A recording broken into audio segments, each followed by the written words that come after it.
In chapter 16, we move away from molecular genetics into population genetics. So we are shifting from looking at individuals and their specific genetic makeup into looking at the genetic makeup of an entire population.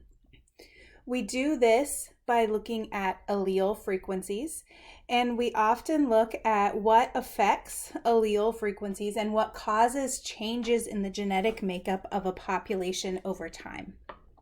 Most of this chapter is going to be review for you all, as you probably had a good bit of this in Biology 101, Biology 102. This is all Hardy-Weinberg and factors that affect the genetic makeup of a population. We are going to skip 16.6. It's a small chapter, but this chapter is long enough without it, so we're just going to go ahead and skip that so you don't have to worry about population genetics of bacteria. So throughout our semester, we've been focusing on individuals. We've been focusing on the structure of the genome, how genes function, and how we transmit genes. But the genes in individuals are affected by the genetic makeup and the environmental factors surrounding a population.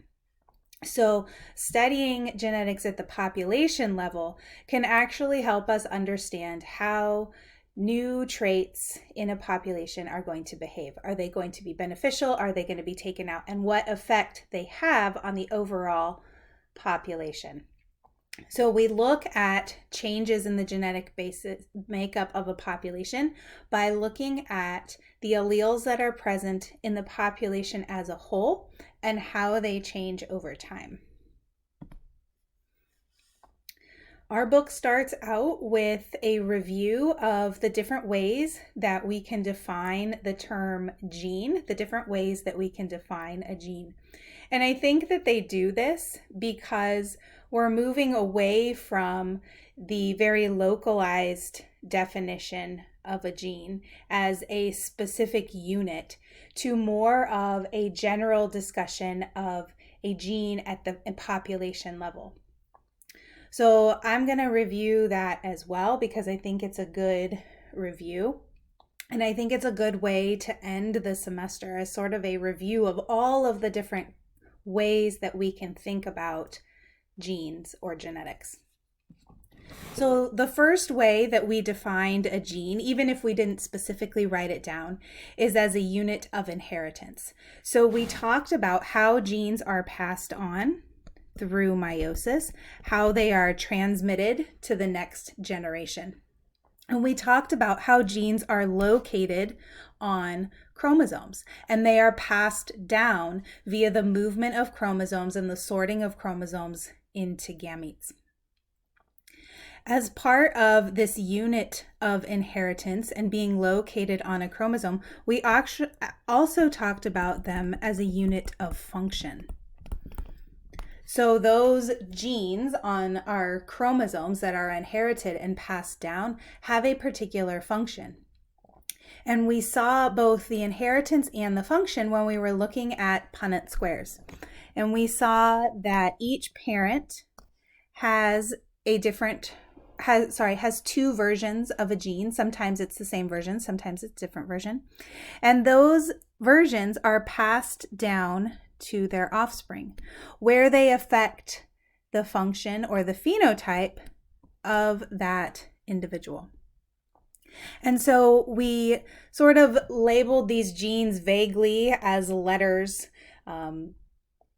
capital or lowercase, but they were related to specific units of inheritance that are located on chromosomes, discrete locations on chromosomes that produce a specific function. So we defined them as units of inheritance. We also looked at genes as a DNA sequence or as a macromolecule. And we looked at the specific structure of genes. We talked about their regulation. And we talked about how we actually make a protein out of them. But when you get right down to it, those genes are simply sequences of DNA that have a start and that have an end. And we use that DNA sequence to produce a second sequence, an RNA transcript. And from that transcript, we produce an amino acid or a polypeptide chain, which is another sequence. And ultimately, we got our folded protein, which again shows us that a gene is a unit of function. In this chapter, we're going to define it a little bit differently. We're going to define a gene as a unit of evolutionary change. So we're going to talk about these genes in sort of a more abstract way.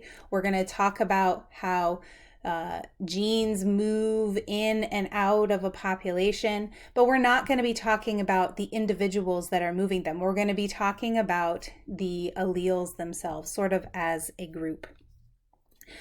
So genes are also part or make up the biological structure of a protein. Genes are what define the characteristics of that population.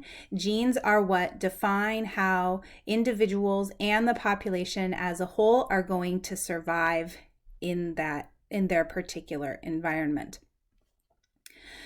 When we study population genetics, we are mainly focused on how allele frequencies change over multiple generations. So we're looking at how prevalent a particular allele of a particular gene is in a population. So we're looking at the structural makeup of that population. If we're going to look at or study population genetics, we need to first define what a population is. So genes in a population are passed on to the offspring. So that tells you that a population must be made up of individuals who can produce offspring. As those individuals produce offspring because of the genes that they have, those genes and alleles are going to change. They're going to change the population. They're going to change the phenotypes within a population. We are most interested in what we call an effective population. So there's two different ways you can study population. You can study population as the total population. And this is going to be all the individuals. Now, there are certainly reasons to study all of the individuals in a population, but because we're studying genetics and because we're studying inheritance and we're studying the way that alleles are passed on to the next generation, we are more worried about the effective population. The effective population are the organisms at a specific place in time that are capable of genetic exchange.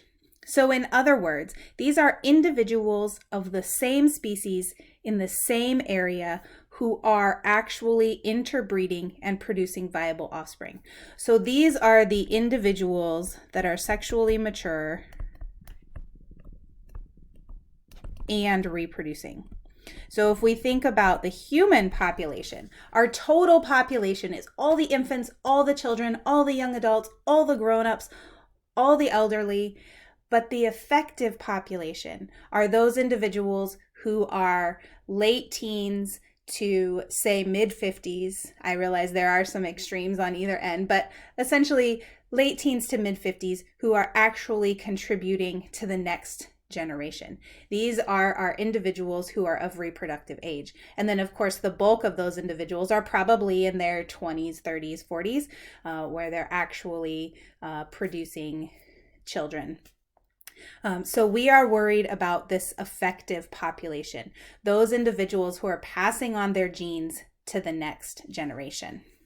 So when we talk about populations and when we talk about allele frequencies or genotype frequencies in a population, we're talking about those individuals that are passing them on and then the offspring that they produce. So let's dive into population genetics. Population genetics is simply the study of the genetic makeup of a population.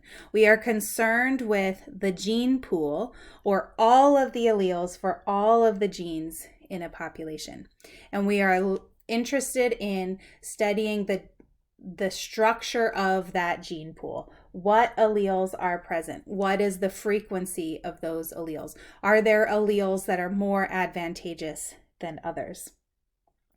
So we're actually looking at the structural changes at a level above the individual. And it's really hard in a wild population to actually track individual genes, but you might be more able to track phenotypes. You might be able to catch and release some individuals and study their features, which is why we tend to study population genetics at the population level. You definitely need to know the characteristics of individuals, but population genetics is not specifically worried about, does this individual A have this allele? They're worried about how many individuals in the entire population have the alleles. Because we're looking at change over time, population genetics is looking at that transmission of genes or alleles and their change in frequency over multiple generations. We haven't done this yet. We've done a little bit of looking at pedigrees over multiple generations, but really we were worried about individuals within that pedigree. When we look at and study population genetics, we are going multiple generations, maybe hundreds of generations, and looking at how the evolution of that population occurs over time, how those allele frequencies change over time. We're looking at things like, where did lactose persistence occur in the history of the human population thousands of years ago, and how has it changed over time? In chapter 16, they spend a lot of time discussing haplotypes. This is something that I skipped over in chapter 10. We did just a little bit of chapter 10. Chapter 10 is really interesting. It talks a lot about human populations and human changes in the human population, but we just didn't have time for it. So I did want to go over haplotypes because it's something that you're going to see quite a bit in this chapter. So haplotypes are a region of the genome that is inherited together as a unit. Now, these are regions of the genome that stay together because they are linked.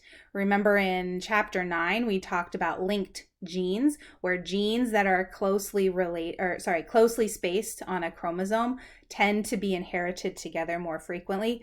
Haplotypes are the same idea, but they're talking about regions of chromosomes. When we look at haplotypes, we are actually looking at SNPs, or single nucleotide polymorphisms. So we are looking at how these single nucleotide polymorphisms are inherited together. Now, this is useful because there are certain polymorphisms that tend to be linked to certain genes because they are inherited together as a unit. And so you can look at the location of those single nucleotide polymorphisms and sort of characterize a population and try to determine, based on the location of the SNPs and the location on the genes, where a mutation came up. So it's a way to sort of monitor the evolution of mutations or the appearance of mutations within a population. So this diagram here shows a variety of SNPs in a particular genome. So here we have a SNP, we have a couple of them within a particular gene.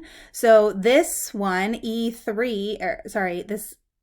polymorphism in E3, that's exon 3, that might be a mutation in a gene because it is contained within the exon. So that might be a mutation that has come up over time. And you can compare that with other SNPs that are around it to see what other individuals have the SNPs. They sort of act as like little flags for changes. You can look at and see where those SNPs are in relation to the mutation, and use them as sort of a signpost for this group of individuals has both this SNP and this mutation, and therefore they must be more closely related than somebody who has a different SNP or a different mutation.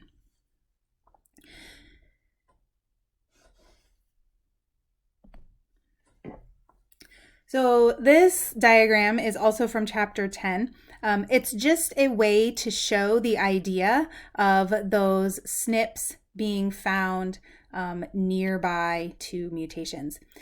So if you have a common haplotype, that region of the genome may contain a mutation.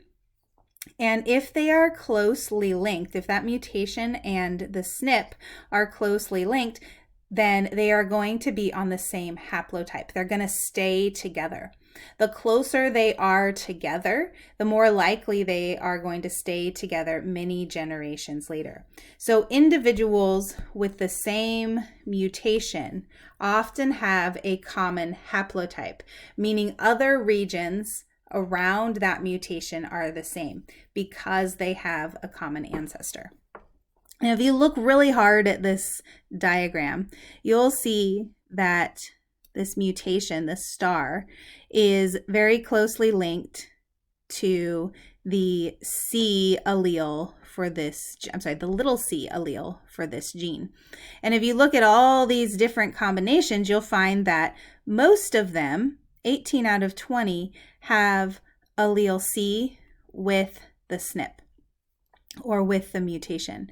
So those two are inherited closely together because they have a common ancestor. So if this occurs in a particular group of people, let's say Native Americans, you can base their relatedness to other groups of people by whether or not other groups have this allele with this SNP, or have that allele or that SNP with other genes. So you can use it as a way to show relatedness. So just keep in mind that a haplotype is simply a region of the genome that is inherited together.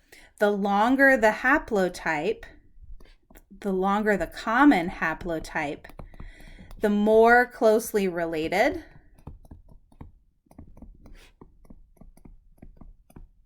and the less time from common ancestor. I'm just going to write CA, common ancestor. A shorter haplotype is going to indicate more recombination in the genome. And so that shorter haplotype indicates a farther back common ancestor, or a longer time since the common ancestor.